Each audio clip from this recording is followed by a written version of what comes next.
Kung nasubaybayan niyo yung ating vlog ng nakaraan na kumukuha kami ng mga lab test at sabi namin or sabi ko, kailangan namin yun para sa paglipat ng bagong check-upan ni nanay. So, binalik nga namin dito si nanay sa original niya na hospital. So, dito naman talaga si nanay dati nagpapa-check up. Kaso lang, tinry lang namin doon sa kabila, sa malapit ba at kung okay naman. Kaso, hindi okay ang mga result niya doon at baka mamatay siya sa stress doon.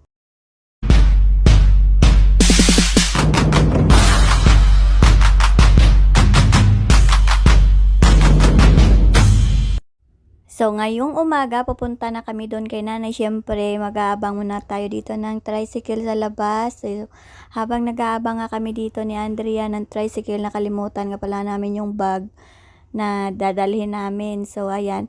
So, ngayong araw, ilan ba kaming pupunta doon? So, sasama yung kapatid kong bunso, ako si Andrea, sister-in-law ko sasama. So, bali 5 kami kasama kay nanay. So, nakaraan, 3 kami. Ngayon, naging 5 na kasi nga, syempre, hindi ko alam kung anong gagawin ng kapatid kong lalaki doon. Baka magpa-check up din siya. Mas okay din magpa-check up siya doon. Pero hindi ko alam kung anong plano niya.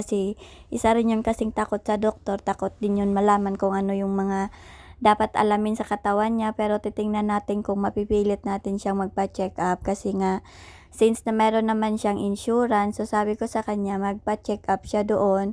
Dahil syempre doon ay kapag may card ka naman, wala kang babayaran except lang sa gamot kapag lumabas ka na ng hospital kasi bibilhin mo yan sa mga pharmacy. So, hindi ko alam kung mapipilit namin to mamaya na magpa-check up kasi nga sabi ko para mabigyan din siya ng vitamins.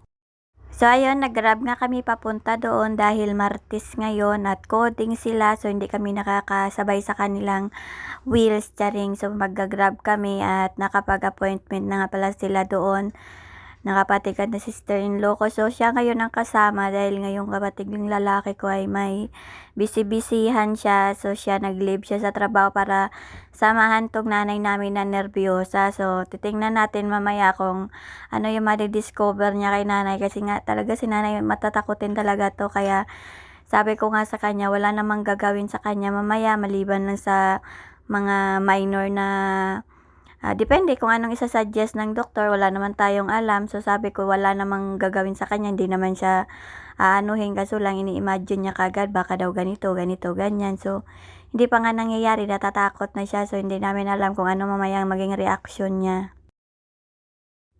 So, ayan, nandito na nga kami. Dumating na kami sa hospital ng mga 10 mga 11 na siguro to kasi 10:30 kami umalis. So, malapit lang naman sana tong hospital na to kung hindi matraffic. Kaso lang ko, pag matraffic, abutin ka dito ng siyam-siyam.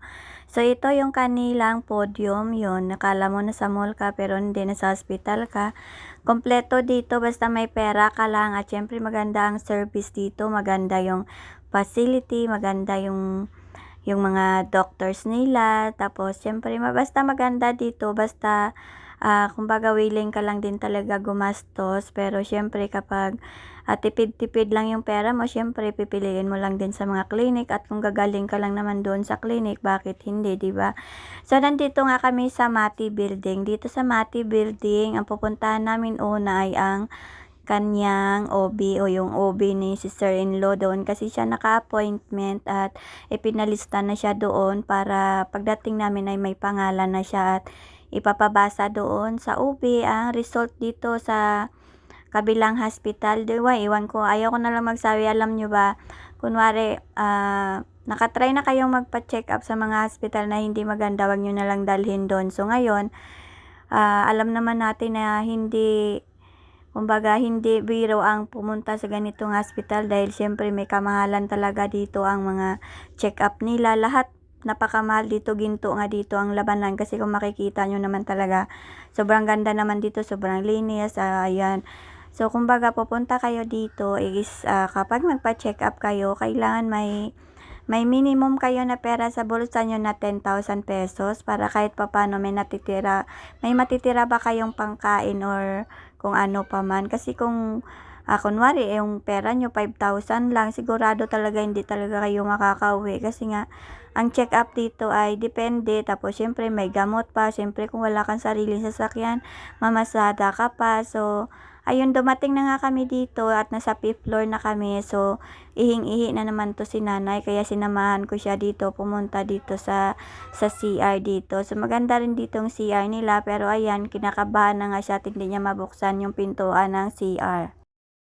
So, way back ng mga ilang taon, mga nakalipas na taon, nagtrabaho ako dito sa hospital na to ng housekeeping. So, nagtrabaho ako dito, nag-umpisa ako, naging tawag na to, naging attendant sa public area sa CR. Tapos, napunta ako sa DR, napunta ako sa public, sa records department, napunta ako sa breast, napunta ako sa ICU, napunta ako sa neuro. So, kahit papaano nakatulong sa akin yung kasi baga kung ituturo ka ng doktor sa ganitong building, sa ganitong floor, sa ganitong room, kumbaga maaalala mo na. So, ayan, naghihintay na kami dito ang tawagin si nanay kasi nga number 16 siya, pero ngayon hindi ako sasama sa kanya. Ang sasama sa kanya ngayon ay si Kim, kaya binigay ko kay Kim ang mga records ni nanay at ang mga result at syempre at ito nga pala yung view kapag nandito ka sa taas. So itong part ay nasa likod yan ng hospital, kumbaga sa likod ng Mati Building. So ayan yung parking lot nila kung nakikita nyo. So nakakalula kapag nandito ka sa taas at ito yung bridgeway nila connecting to sa nursing tower. So ayan, natapos na kami doon at kumbaga mayroon kaming pupuntahan pa na isa. Pupunta pa kami sa 16th floor nito after dito sa uwi ni nanay. So ayan, inaantay ko sila kasi nga ang gagawin lang naman na procedure kay nanay ay pap smear. Magpa-pap smear muna siya kasi nga sa kabila ang pangit kasi ng hindi man sa pag-aano pero hindi ko nire-recommend yung hospital ng Manila East Medical Center. Medyo mabagal yung process nila doon, medyo nagtuturo-turuan pa. So ayan, nagutom na yung dalawa, si Pitpit at si Andrea. Bumaba sila at bumili sila ng makakain, pero ng time na to nasa loob pa rin si nanay at saka si Kim, kaya sabi ko mauna na lang silang kumain dahil si Andrea galing pa yan ng trabaho, puyat yan at sumama lang siya dito sa amin na syempre di naman namin alam na matatagalan kami dito kasi nga kumbaga syempre madaming pasyente at sabi ko nga sa kanya, hindi ko alam mamaya kung makapasok pa to sa trabaho. Kapag hindi siya makapasok, edi matik absent na naman siya. So ayan, kumain na sila, kaya nga sabi ko sa kapatid kong bunso, magpa-check up na lang siya dito habang nandito pa kami sa hospital para mabigyan siya ng tamang gamot or tamang vitamins kasi grabe kapayat-payat oy. So baka isang hangin na lang nito mapalid na to, kaso lang ayaw daw niya malaman ang kanyang sakit, di ba? So ayan, hawak na nga nila yung kanilang result ng exam, charing di yan. Result yan doon sa kabilang hospital nga doon sa Manila East Medical Center dito sa Taytay. Kaso lang, kumbaga, pangit naman talaga yung result at syempre, yun lang din kasi ang binigay namin sa kanya, ang binigay ng mga doktor na request sa amin, kaya sinunod lang din talaga namin at ginawa din naman namin yung mga ni-request nila. Kaso lang, ang result kasi nakakatakot, alam mo yun, parang kahit na wala kang nervyos, maninervyos ka, isa nanay medyo may nervyos na, so ayan, nadagdagan. So ayan, mga ilang days din si nanay na stress at hindi niya alam yung kanyang gagawin, kaya medyo nang dinala naman siya namin dito, ayun, medyo nahimasmasan na siya at tuwang-tuwa nga siya nito kasi nga syempre first time niya baga nakakapag-undergo ng mga ganito kasi nga kumbaga hindi siya sanay noon at tinatawanan nga namin siya. So galing doon sa kabilang building, pumunta kami dito sa nursing tower. So dito sa nursing tower, nandito yung mga admission, lahat, mga surgery, mga dialysis, kung mga ano-ano dito. So pumunta kami sa pulmo, yan. So bababa muna kami dito sa guest, ayan, sa 15th floor kasi ang pulmo ay nasa 2nd floor, kaya pupunta kami doon. Tapos kung ano yung sasabihin nila at kung anong gagawin namin. So, babalik kami kung saan nila kami ituturo. So, dito sa mga side na 'to ang aming, pupuntahan, 'di ba? So, kailangan kapag nandito ka hindi ka talaga malilito kasi parang magkakamukha talaga yung mga pintuan dito. Naalala ko nung maliit ako, may tiyahin kami ditong pinapunta. Sabi ko, paano kaya makalabas dito dahil sobra namang ano nito, sobrang nakakaligaw talaga. So, ayan, galing kami doon sa second floor, pinapunta kami doon sa doktor niya. Pero syempre hindi namin alam kaya dadaan na lang muna kami dito sa information nila dito sa harap. At ayun, nagtanong na nga dyan si Kim kung saan kami pupunta. At ng araw na to, mayroon silang free glaucoma screening. At ayun, nakakuha kami ng doktor para kay nanay at nandun nga sa 16th floor. So, ayun, babalik na naman kami doon at syempre nagutom na yung mga person. So, si Kim pumasok muna dyan sa ambulatory dahil mayroon siyang isang test galing sa OB at dinaan muna dyan at mga 2 weeks pa yan bago ang result. Kaya yan, kumain muna sila dito sa labas. Dito lang sila sa labas sa open area kasi nga balak nilang sumunod doon sa loob. Sabi ko hindi doon pwede kumain at sabi ko ano yun doon, mga laboratory, basta hindi pwedeng kumain doon sa loob kaya sabi ko dito lang sila sa labas. So, dito, yung pinto nila dito, disensor siya rin. Disensor, di ba?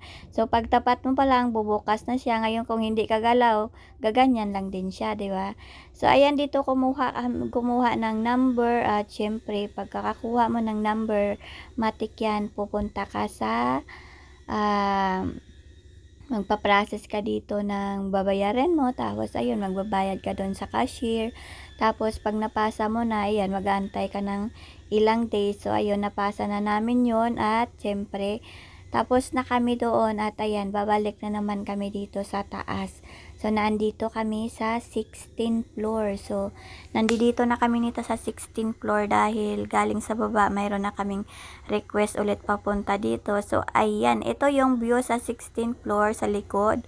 Ay, nakakalola. So, pag tiningnan mo yan, di ba? Grabe ang taas-taas, di ba?